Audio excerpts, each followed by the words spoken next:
البدع والأهواء، أهل البدع العقائدية وأهل البدع السياسية. نقول بيننا وبينكم السلف، بيننا وبينكم الكتب، كان فيقول البدع بيننا وبينكم. Bismillahirrahmanirrahim. Qala al-Imam al-Bukhari rahimahullah al-babul khamis babul ghusli marratan wahidah, yaitu mandi satu kali, yaitu semuanya hanya diguyur satu kali istilahnya.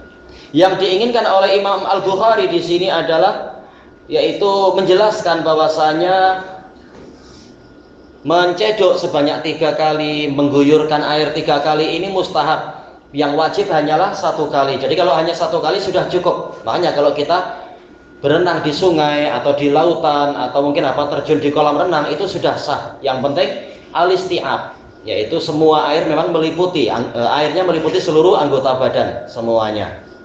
Termasuk juga istinsyak dan istighfar. Ini diambil dari mana? Al-Hafidz Ibnu Battal di dalam Syarah Sahih Bukhari beliau mengatakan ini diambil dari kemutlakan fi'il yang ada dalam hadis Maimunah tadi nantinya. Nah, nanti akan disebutkan itu. Sekarang kita masuk saja kepada hadisnya. Qala al-Imam al-Bukhari rahimahullah al-hadisus sabi' wal khamsun ba'dal mi'atain 257.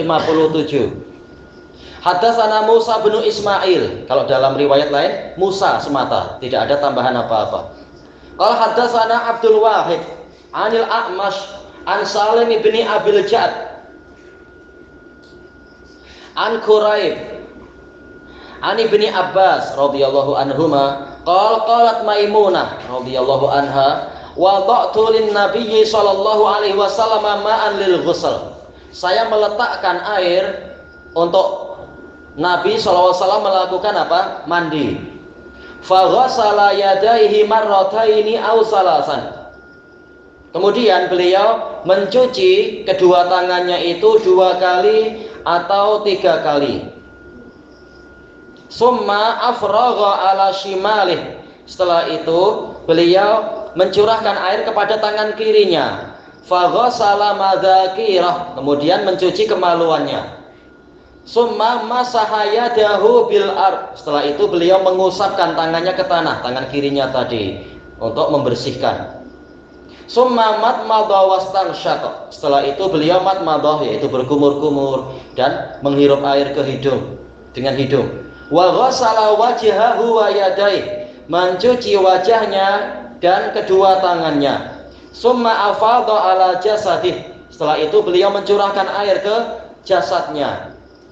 Summa tahawwala min makanih. Selanjutnya beliau berpindah dari tempatnya. Faghasala qadamaih. Setelah itu beliau mencuci kedua telapak kakinya. Thayyib. Di sini Imam Bukhari meriwayatkan dari guru yang termasuk guru yang terkuat, yaitu Musa bin Ismail. Beliau adalah Abu Salamah At-Tabuzaki Al-Basri, siqatun sabt. Sampai-sampai ahli jarah wa ta'dil yang termasuk ditakuti oleh para rawi, siapa itu? Yahya bin Ma'in, Amirul Mu'minin fil hadis, yang dikatakan sebagai muta'annid, yaitu yang menelitinya itu sangat keras. Beliau mengatakan semua guru kalau jumpa saya mereka takut, kecuali ini. Musa bin Ismail tak takut karena memang hafalannya boleh dikatakan 100% hebat, tak takut untuk kemudian nampak aib atau apa. Dan memang Yahya bin Ma'in memang kalau kita lihat dalam biografinya itu sangat menakutkan. Rata-rata guru takut sama beliau, bukan hanya murid, guru pun takut. Sementara yang ini dia memang tak ada takut, karena hafalannya sangat kuat. Pernah pada suatu ketika beliau didatangi Yahya bin Ma'in, dan itu disebutkan oleh Khatib Al-Baghdadi di dalam kitab beliau Al-Jami' li Akhlaqir Rawi. Didatangi mengatakan, wahai Abu Salamah, saya mau tanya satu aja, dan Anda jangan marah. Tahu pertanyaannya akan buat marah. Minta Anda jangan marah. Abu Salamah yaitu Musa bin Ismail mengatakan apa itu? Dia mengatakan saya telah menulis semua kitab Anda, kitab hadis Anda. Tapi ada satu riwayat, yaitu hadis Anas. Hadis riwayat Sabit an Anas yang Anda tidak menulis dalam kitab Anda, tetapi Anda tulis di dalam covernya. Padahal teman-teman Anda tak ada yang meriwayatkan itu. Dan hadis itu datang dari 3 rawi dan seterusnya disebutkan itu. Kemudian apa? Abu Salamah mengatakan, lalu apa yang kau inginkan? Maka Yahya bin Ma'in mengatakan, saya ingin Anda bersumpah bahwasanya ini memang riwayat Anda. Yang namanya apa? Peneliti. Maka beliau mengatakan, engkau pernah bercerita pada saya bahwasanya engkau telah menulis dari saya 100.000 hadis. Kalau memang saya ini orang jujur di mata engkau, tak layak dengan sebab satu hadis engkau menuduh saya dusta. Tapi kalau engkau menganggap saya ini pendusta, tak layak engkau menulis dari saya 100.000 hadis. Buang saja itu. Kemudian beliau mengatakan, si Abu Salamah, istri saya cerai kalau saya sampai dusta di dalam riwayat ini. Kemudian bersumpah, saya tak pernah dusta. Memang ini riwayat saya, dan saya tak mau bicara denganmu lagi. Wah, kena marah Yahya bin Ma'in, diusir oleh gurunya. Ini resiko ingin menegakkan jarah wa ta'dil, menjaga agama. Memang terkadang orang lain jadi marah. Karena memang korinahnya aneh. Ini buku Anda susun baik-baik. Kenapa yang ini ada di dalam cover tidak dimasukkan? Tapi ya udzur kan, namanya di zaman itu mungkin percetakan susah, ya udah ditulis di covernya riwayat. Apa? Maksudnya di bagian paling depan. Cover depan ya betul. Ayo. Mungkin apa, tempat di dalam sudah penuh, susah. 100.000 hadis sebanyak apa itu di zaman itu. Kalau sekarang kita cari buku senang, tinggal ke First Touch atau kemana itu di EY. Zaman dulu susah. Iya, di EY, di EY. Duit pun buat sendiri. Ini adalah Abu Salamah. Beliau guru Yahya bin Ma'in dan juga gurunya Imam Bukhari dan temannya Imam Ahmad. Cerita pun banyak tentang masalah ini. Kita lanjutkan. Qala hadatsana Abdul Wahid. Beliau adalah Abu Bishr Abdul Wahid bin Ziyad Al-Basri. Beliau min asbatin nas fil A'mash. Jadi termasuk murid terbaiknya A'mash. Kita tahu murid terbaik A'mash alal itlaq siapa? Siapa itu? Muhammad ibnu Khazim Ad-Dorir. Kemudian siapa? Sufyan As-Sauri. Kemudian Syu'bah. Di antaranya ini Abdul Wahid bin Ziyad Al-Basri Abu Bishr. Ini min asbatin nas, siqah. Anil A'mash. A'mash sudah terulang-ulang. Beliau dijuluki sebagai mushaf karena hafalannya memang sangat hebat. Tapi bukan berarti maksum. Ulama tetap tidak maksum. Makanya kali ini akan disebutkan keraguan beliau. Beliau adalah Abu Muhammad Sulaiman ibnu Mihran Al-Kufi Al-Hilali. An Salim ibni Abil Ja'ad. Ana lupa beliau. Beliau ini adalah apa? Madani. Cuma ana lupa itunya, biografi dan sebagainya. Beliau siqah. Salim bin Abil Ja'ad, rawi Bukhari Muslim. Quraib adalah Abu Rishdin. Beliau Quraib bin Abi Muslim Al-Madani dan juga Al-Kufi.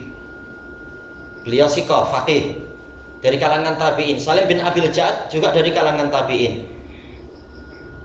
A'mash juga dari kalangan tabi'in, sigharut tabi'in. Jadi sanad ini ada musalsal bi salasatin minat tabi'in. Ada 3 tabi'in, A'mash, Salim bin Abil Ja'ad dan Quraib, semuanya tabi'in. Ani bin Abbas, ma'ruf, beliau adalah Abdul Abbas Al-Madani Al-Qurashi. Maimunah bintul Harith, istri Nabi yang dinikahi paling akhir dan juga wafatnya paling akhir. Ini riwayat sahabat dari sahabat. Hadis ini telah pernah kita lewati. Apa ceritanya? Wada'tu lin nabiyyi sallallahu alaihi wasallam ma'an lil ghusl. Saya meletakkan air untuk Nabi sallallahu alaihi wasallam melakukan mandi. Ini menunjukkan wanita berkhidmat kepada suaminya dan ini pahalanya besar. Baik. Di belakang laki-laki yang baik, yang berjaya, yang hebat, insya Allah ada istri yang baik, yang hebat, yang mendukung dan sebagainya. Baik, dulu disebutkan waktu Anda masih di Indonesia itu ada seorang khotib yang, tapi itu cerita Arab, cuma Anda bacanya waktu di Indonesia, dipuji, Anda kalau khotbah selalu hebat, Anda orator yang hebat. Dia mengatakan, ya memang saya hebat. Nah, kemudian apa? Cuma gitu aja, dia tidak pandai bersyukur dan apa. Maka begitu dengar berita itu, istrinya dengar berita itu, dia mengatakan, tak, yang hebat saya karena saya menjaga jangan sampai dia terganggu kalau menulis khotbah. Coba buktikan nanti hari Jumat itu. Menjelang hari Jumat istrinya buat masalah di rumah. Wah, ini betul, dia khotbah tak mampu bicara apa-apa. Masalah ini. Jadi apa, pandai-pandai bersyukur kepada semua yang di sekeliling kita. Nah ini para istri Nabi, mereka membantu Nabi agar seluruh urusannya itu dimudahkan. Faghasala yadaihi marrataini aw salasa. Beliau mencuci kedua tangannya, yaitu apa? Kedua telapak tangan 2 kali atau 3 kali. Ini siapa yang ragu? Kalau siapa namanya? Al-Karmani di dalam kitab beliau Ad-Darari, Al-Kawakibud Darari mengatakan yang ragu adalah Maimunah.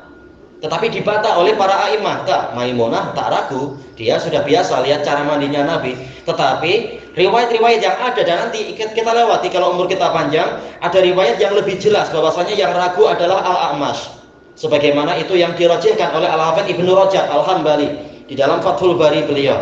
Yang ragu adalah Al-A'mash rahimahullah, 2 kali atau 3 kali, tapi tak masalah. Summa afragha ala shimalih. Setelah itu beliau mencurahkan air ke tangan kirinya. Untuk apa? Faghasala madzakirah. Beliau mencuci kemaluannya itu. Madzakir ini jamak dari midkar. Maksudnya adalah zakar. Tapi kenapa midkar? Karena ini dohirnya adalah masdar mimi. Sebagian mengatakan madzakir ini tidak memiliki mufrad, tapi yang rajih mufradnya adalah midkar.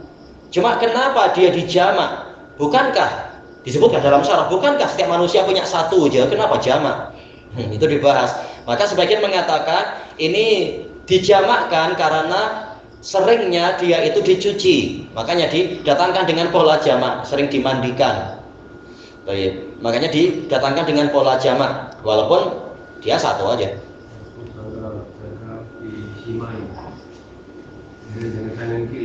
Ya, mencucinya dengan tangan kiri ya. Tangan kanan mungkin membantu apa? Mencurahkan air atau apa.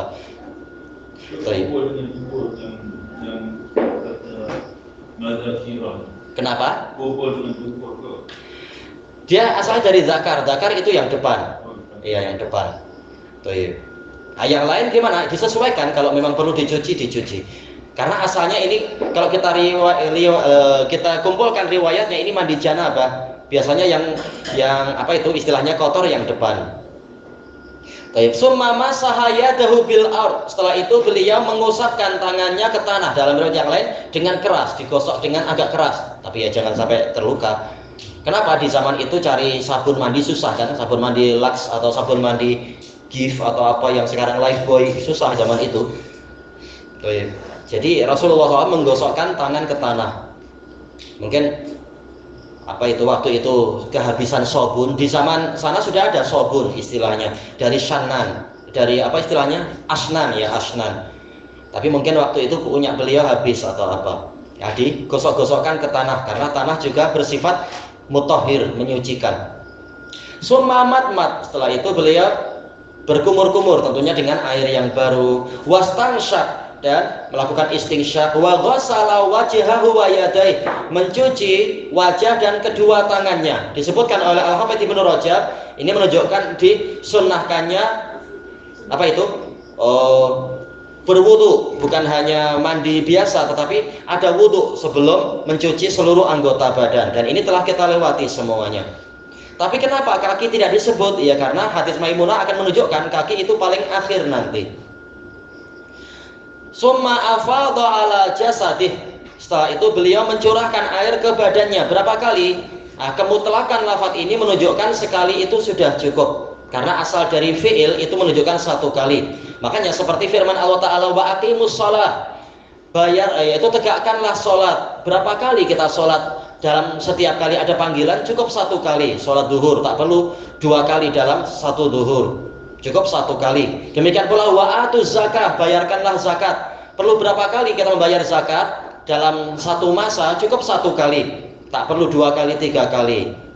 Nah, kecuali nanti mungkin tahun depan lagi, itu lain lagi. Asal dari fi'il, mutlaqul fi'il itu menunjukkan marrah wahidah, hanya 1 kali, seperti yang disebutkan oleh Imam Ibnu Rajab, demikian pula Ibnu Hajar, dan juga yang sebelum mereka berdua, yaitu Ibnu Battal. Dan dari sinilah Imam Bukhari mengambil pendalilan.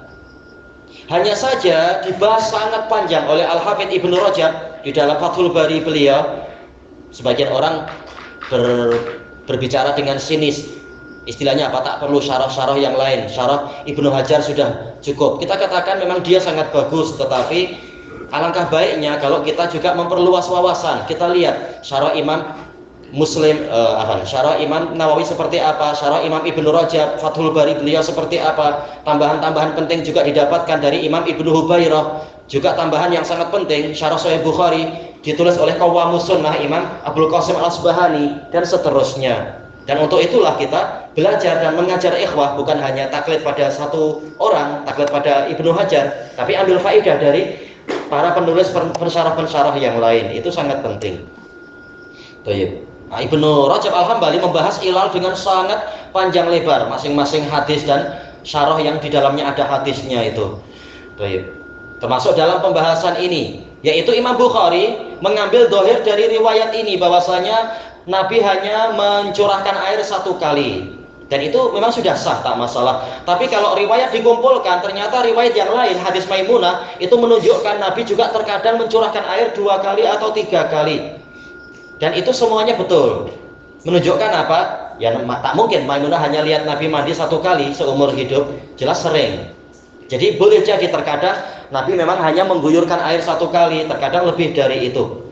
Baik. Makanya Imam An-Nawawi rahimahullahu taala menukilkan ijma bahwasanya mandi 1 kali itu sudah cukup dan sudah sah. Yang penting dengan apa? Ma'a ta'mimil ma, air itu meliputi seluruh anggota badan.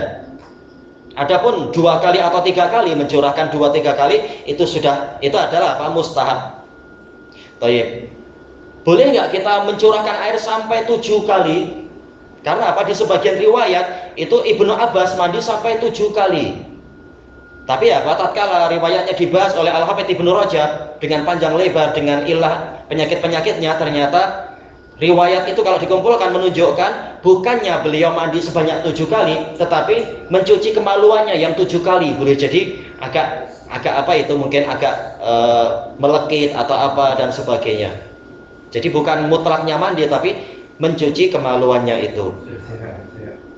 Iya, jayid, sehat. Baik. Kemudian summa masahayatahu, ini tadi sudah ya.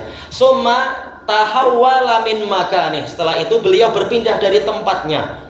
Hikmahnya disebutkan oleh sebagian pensyarah, yaitu boleh jadi Nabi khawatir, bukan memastikan. Tapi apa? Nabi khawatir di tempat yang tadi itu masih ada sisa najis, karena ya biasa terkadang apa? Kita mandi, terkadang kita perlu kencing juga dan sebagainya. Air yang tergenang boleh jadi kurang suci, dikhawatirkan. Maka beliau pindah ke tempat yang mungkin sedikit lebih tinggi, sebagaimana dijelaskan oleh Imam Ibnu Utsaimin di dalam Asy-Syarhul Mumti. Untuk kemudian apa? Fa ghassala qadamai, beliau mencuci kedua telapak kakinya, dan ini mustahab. Karena riwayat yang lain, hadis Aisyah menunjukkan dohirnya apa? Mencuci kakinya bahkan sesuai dengan urut-urutan wudhu, tidak perlu di bagian akhir. Dan telah kita lewati riwayat Imam Ahmad, mazhab Imam Ahmad ini mukhayyar, boleh mencuci kakinya itu bersamaan dengan tata cara wudhu tadi ataukah di akhir mandi, tidak masalah. Boleh ini, boleh itu. Selama Nabi tidak menyuruh, sekedar apa? Mencontohkan, maka ini tidak menunjukkan wajib. Ilahuna wallahu a'lam. Zaman sekarang ini kan tanda sudah ada shower, kan bila kita mandi ambil dulu kita shower itu. Betul. Kan air itu sudah mengalir ke tempat air kan. Nah, itu lebih mudah urusannya. Kalau perlu kita berani tempat untuk mencuci kaki. Itu kembali ke qarinah. Apakah kita merasa kira-kira air di bawah telapak kaki kita ini bersih-bersih aja atau jangan-jangan apa? Tak masalah. Untuk lebih selamat ya melaksanakan hadis ini, mengikuti sunnah Nabi, yaitu mencuci kaki sekali lagi, itu lebih selamat. Kalau tidak, memang tidak wajib. Ya disiram sekali lagi, tak masalah. Istilahnya tidak sampai wajib. Ini contoh di bilik air ya? Iya, ini di bilik air. Setiap kali mandi di bilik air memang. Mana lantai itu tanah. Ya di masa itu tanah atau mungkin apa batu-batu yang agak keras, seperti tempat Mbah Hana dulu di sana pun masih berupa batu-batu. Jadi air senang meresap. Belum di semen waktu itu. Subhanakallahumma wa bihamdika la ilaha illa anta astaghfiruka wa atubu ilaik. Walhamdulillahirabbil alamin. Jazakumullahu khairan.